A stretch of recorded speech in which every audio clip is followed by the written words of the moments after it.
안녕하세요. 디지털 자산 증권과 레이븐 코인에 대해서 전반적으로 좀 더 자세하게 설명해 드리는 닥터 킴입니다. 만나서 반갑습니다. 오늘은 첫 번째 시간으로 디지털 자산 증권이란 무엇인가에 대해서 말씀드려 보려고 합니다. 디지털 자산 증권 시대가 도래했죠. 그래서 우리나라도 9월 16일부터는 전자증권 제도가 시행이 됩니다.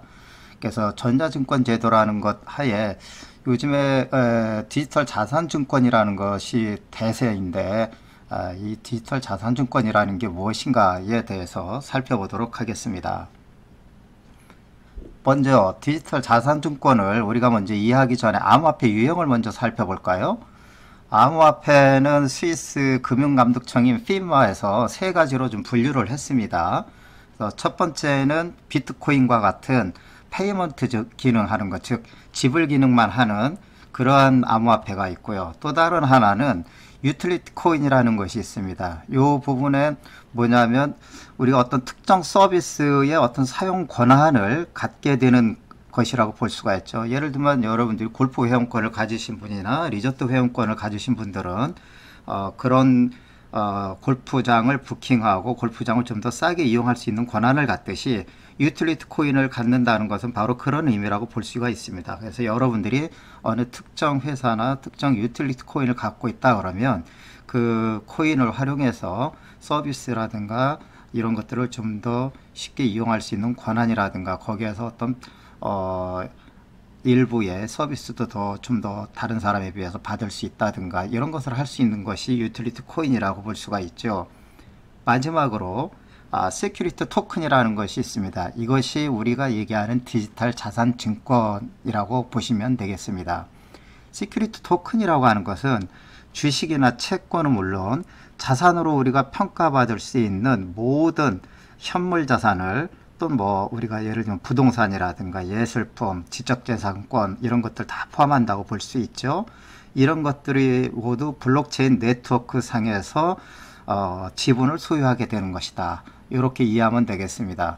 그래서 어쨌든 암호화폐 유형은 크게 세 가지로 우리가 분류할 수 있는데 그에 따른 것은 페이먼트, 유틸리티, 시큐리티 토큰 이 세 가지다라고 보시면 됩니다. 그래서 오늘 제가 말씀드릴 내용은 시큐리티 토큰을 중심으로 말씀드릴 겁니다. 왜냐?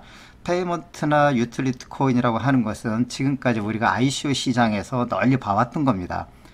그러나 시큐리티 토큰이라고 하는 부분은 이제 막 2018년부터 준비해서 2019년도에 이제 막 태동을 하려고 하죠. 아마 본격적으로는 내년 20년부터 진행이 될 것인데 왜 우리가 디지털 자산 증권이라고 하는 시큐리티 토큰을 왜 미리 공부를 해야 되는지 여러분들이 이 강의를 들으면 이해하게 될 것입니다.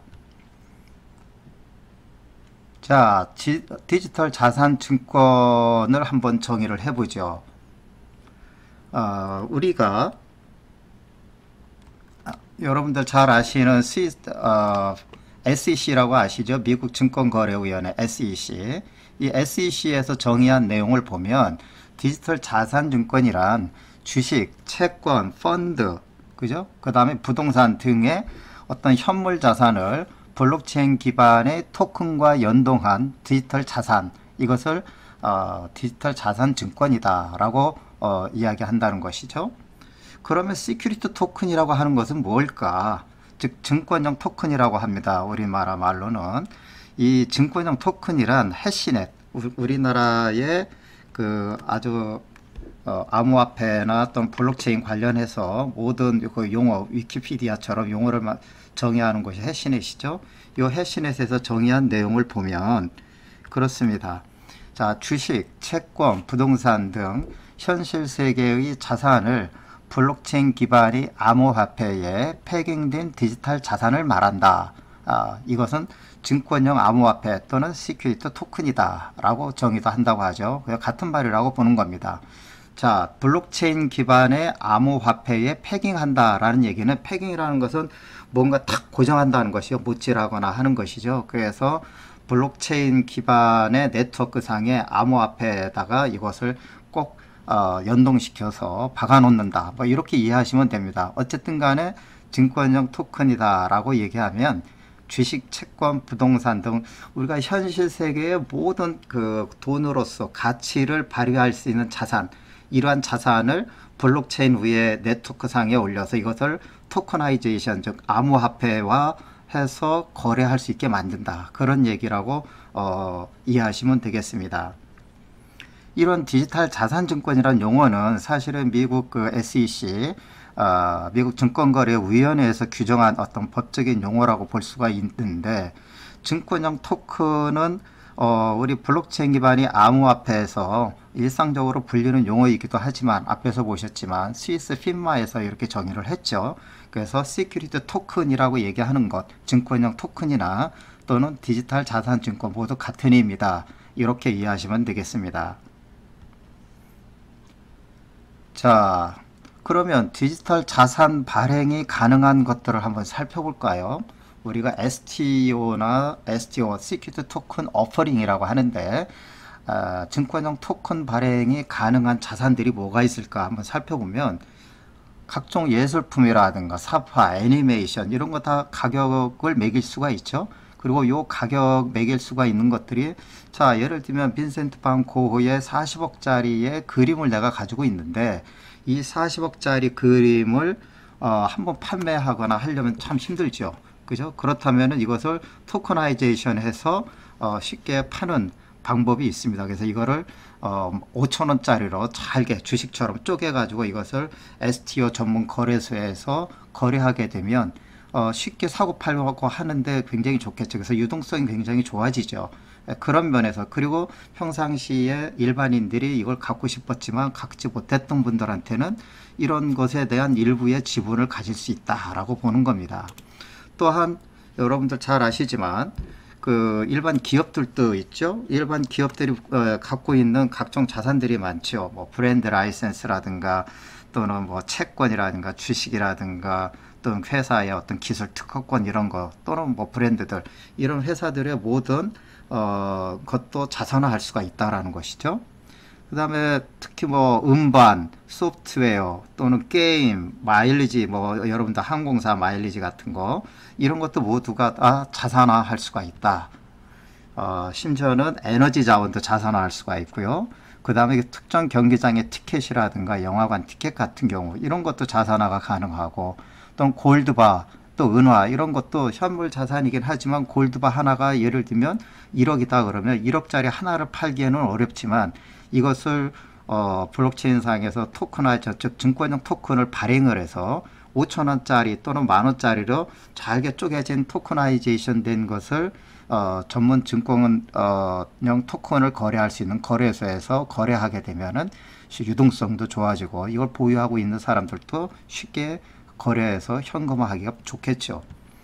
또한 부동산이나 건물, 토지문서 등 우리가 대표적으로 이런 것들도 모두가 다 한 번에 수천억 또는 뭐 조 단위의 이런 부동산 건물들을 갖다가 잘게 토커나이제이션 해서 토큰화해서 증권형 토큰을 발행하면, 이것이 5,000원, 만원짜리로 발행하게 되면 주식처럼, 그러면 누구나 쉽게 여기에 일부의 지분을 가질 수가 있는 것이죠. 자, 디지털 자산, 즉 증권을 구분하는 방법이 있죠. 그러면 무엇이 증권이고 무엇이 증권이 아닐까, 이렇게 구분하는 방법이 있습니다. 이거는 미국 SEC 증권거래위원회에서 2017년도에 2017년 7월에 규정한 게 있는데, 사실 호웨이 테스트라는 방법이 있어요. 이 호웨이 테스트라는 방법은 사실은 아주 오래된 방법이긴 합니다. 1933년도 미국의 증권법이 만들어지고 34년도에 증권거래법이 만들어진 이후에 무엇이 증권이라고 우리가 규정을 할 것인가 라고 하는 방법인데, 여기에서는 네 가지 질문이 있습니다. 네 가지 질문에 대해서 모두가 예라고 답을 하게 되면 이것은 우리는 증권이다 라고 정의한다는 것이죠. 잠깐 보면 이런 네 가지가 있습니다. 네 가지에서 모두가 예스다 라고 얘기하면 이것은 증권이 맞다, 이렇게 규정을 할 수가 있는데, 자, 첫 번째 보시죠. 돈이나 또는 에셋, 자산이 투자되었는가? 나 돈이 투자를 했거나 내가 자산을 투자했다. 그러면 이거는 증권이라고 본다. 이거죠. 자, 그 다음에 두 번째는 그 투자한 것에서 이익을 기대하고 당신이 투자한 것이냐, 이런 것이죠. 결국은 이 투자라는 것 자체가 그냥 돈을 빌려준 것인지 아니면 뭔가 이익을 또는 수익을 기대하고 내가 이것에 투자한 것인지, 이것을 보면 이것이 증권이다 아니다 라고 볼 수가 있겠죠. 여러분들이 왜 이런 질문이 돼 있냐면, 나중에 우리가 주식이라는 걸 거꾸로 이렇게 들여다보면 우리가 투자했다가 거기에 투자의 손실을 볼 수도 있죠. 또는 투자해서 이익을 볼 수도 있다는 겁니다. 따라서 돈을 누구에게 빌려준다는 것은 원금을 내가 그대로 되찾을 수가 있지만, 투자라는 것은 원금의 손실을 볼 수도 있다는 얘기입니다. 그런 의미로 여러분들이 이걸 보시면 될 것 같고요.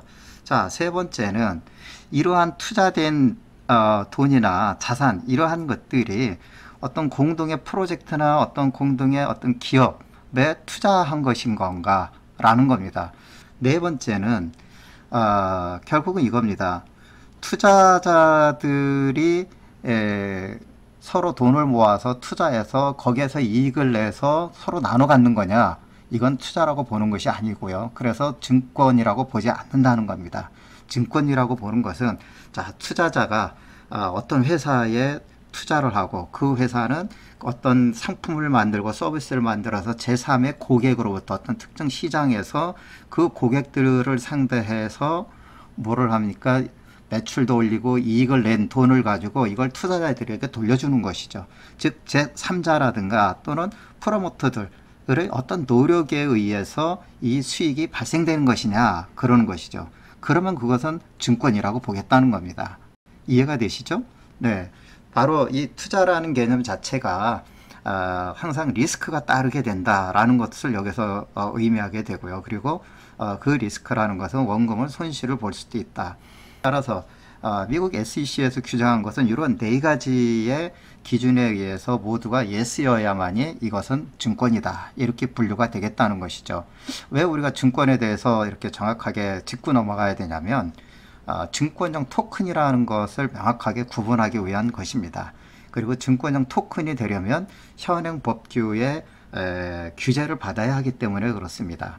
따라서 제가 다음번 강의 때에는 STO와 ICO를 강의를 할 때 그때 좀 더 자세히 말씀드리도록 하겠습니다. 자, 증권형 토큰이 되려면 어떤 요건을 좀 갖춰야 하느냐, 이 오레곤 대학교의 스테판 맥컨 교수라는 하시는 분이 그의 논문에서 증권형 토큰이 되려면 최소한 5가지 요건은 갖춰야 된다라고 제안을 했습니다. 거기에서는 연중 무휴 24시간 7일 일주일 7일간 계속 쉬지 않고 돌아가는 거래소에서 거래가 돼야 되고, 또는 부분 소유권이 인정이 돼야 되고, 결제가 빨라야 되고, 상호 호환성도 있어야 되면서 규정이 자동으로 블록체인 네트워크 상에서 돌아가 줘야 된다라는 겁니다. 자, 하나씩 살펴볼까요?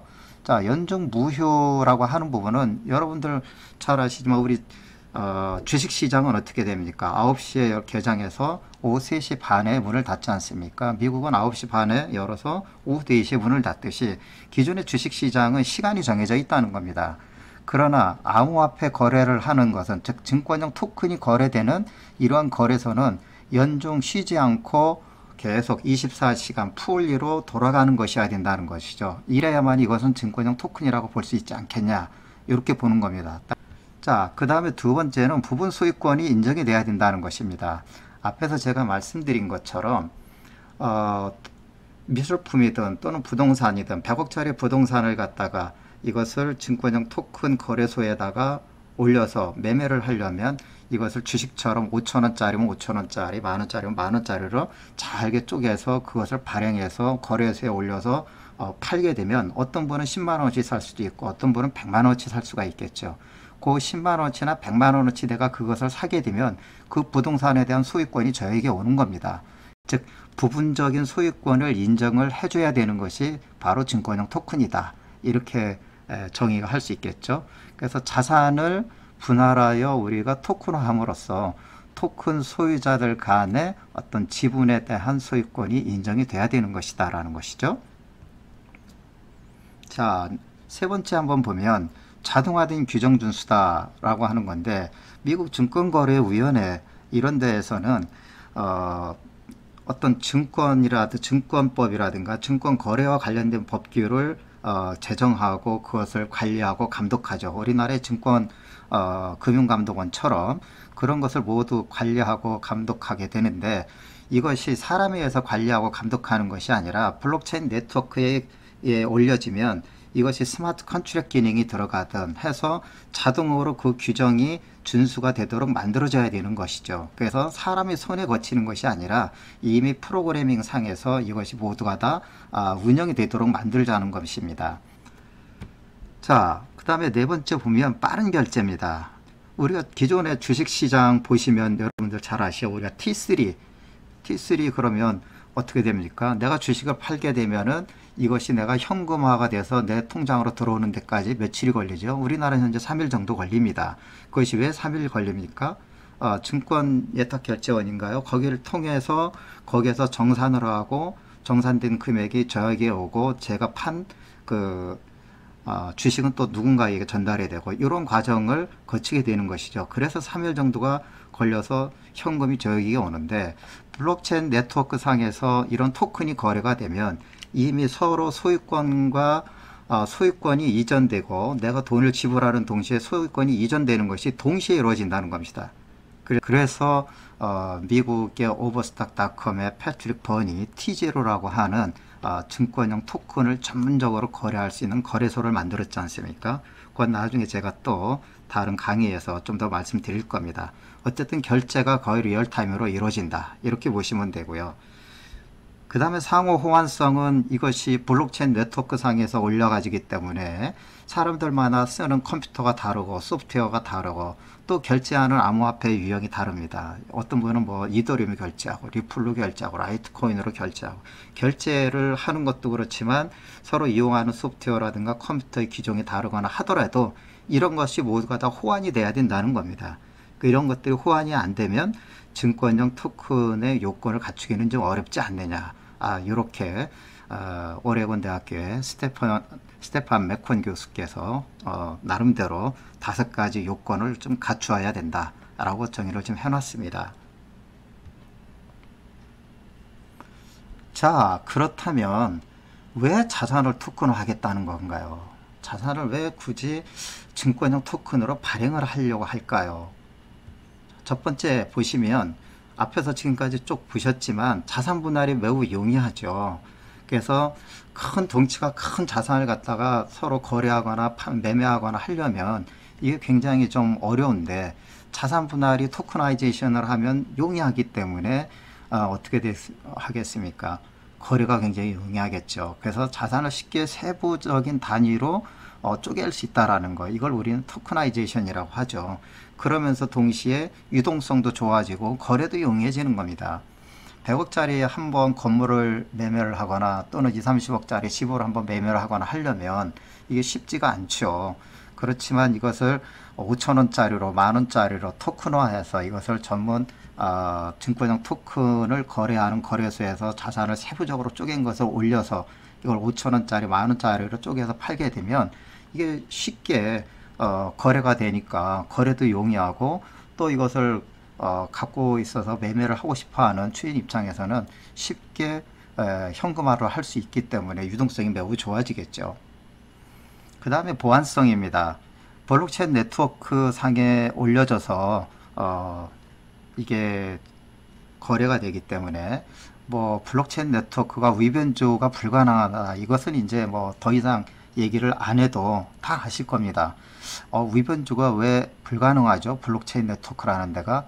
이러면 저 앞쪽으로 다시 가셔서 블록체인부터 다시 공부를 하셔야 됩니다. 그래서 블록체인 네트워크 상에 올려진 것은 거의 위변조가 불가능하다. 따라서 보안이 탁월하다. 이 보안성은 우리가 예를 들면 가끔 뉴스에 보면 이런 것 있지 않습니까? 현재 내 재산이 법적으로 보호를 받는 것이 등기소 아니에요. 그래서 등기소에서 등기부등본으로 나는 보호가 되고 있는데 어느 날 보니까 내 집이 없어지고 내 집이 누군가에게 이거 월세로 가져가고 이게 전세로 뺏겼고 그래요. 이게 이제 현 세계에 좀 문제가 있는 것이죠. 자주 있는 일은 아니지만 어쨌든 간혹 우리가 뉴스에서 보면 그런 일이 생기게 됩니다. 그러나 이 블록체인 네트워크 상에서는 절대 그런 일이 발생할 일이 없다라는 겁니다. 그래서 안전하고 보안성이 우수하다. 그리고 이제 비용이 많이 절감되죠. 여러분들 이제 보시다시피 중간에 중개인이 없습니다. 부동산 매매를 하거나 하더라도 처음에 여러분들이 감정평가 받은 내용이라든가 이런 것들이 이제 신탁회사에 신탁이 된 이후부터는 사실 거래하는 데 있어서는 중간에 누군가가 끼이는 사람이 아무도 없죠. 그래서 이게 그래서 peer to peer 개인 간의 전자거래 시스템이다라고 우리가 블록체인을 보는 이유가 바로 그런 거죠. 자, 그 다음에 자산의 평등 분배인데 이것은 제가 이렇게 썼지만 이런 겁니다. 뭐 앞에서 보셨지만 여러분들이 빈센트 반 고흐의 작품이다. 이것은 사실 지금까지는 제가 이걸 개인적으로 소유한다. 거의 불가능했죠. 몇십억짜리를. 그렇지만 이제 특정 계층에서만 갖고 있던 거, 이런 그림이나 예술품이나 조각품이나 뭐 이런 것들부터 시작해서 이런 것들을 토커나이제이션해서 자산을 분할해서 증권형 토큰으로 올리면 이것을 내가 일부 구매를 할 수가 있는 것이죠. 그래서 일부 소유권이나 그 지분을 제가 가질 수가 있는 겁니다. 그 다음에 투명성이 강화됐다라고 볼 수가 있죠. 블록체인 네트워크 기반에서 이것이 증권형 토큰이 거래되기 때문에 사실은 기존의 주식시장하고는 완전히 좀 다른 개념입니다. 암호화폐 가격이라든가 또는 증권형 자산의 가치나 이것을 조작할 수 없게 만드는 겁니다. 그래서 투명성이 굉장히 강화되고 모든 것이 또 공개되기 때문에 그 공개된 것을 가지고 아무리 누군가가 이것을 조작한다 하더라도 절대로 위변조가 되지 않기 때문에 위변조도 할 수도 없고 투명성이 대단히 높아진다. 그래서 자, 마지막으로 글로벌 유동성입니다. 전 세계 어디에서나 내가 가지고 있는 이러한 자산을 거래할 수 있고 소유할 수도 있고 또는 이것을 현금화할 수도 있죠. 그래서 이제 자유로이 제가 이것을 매매도 하고 사고 팔 수도 있고 현금화할 수도 있습니다. 그렇죠. 그래서 어쨌든 내 자산을 처분하는 것 자체도 아주 쉬워진다는 것이죠. 이런 부분에서는 증권형 토큰이 대단히 우리에게 가져다 주는 유익한 점이 많다. 이렇게 볼 수가 있겠습니다. 자, 지금까지 제 오늘 디지털 자산증권 또는 증권형 토큰이라는 게 무엇인지에 대해서 말씀드렸습니다. 감사합니다.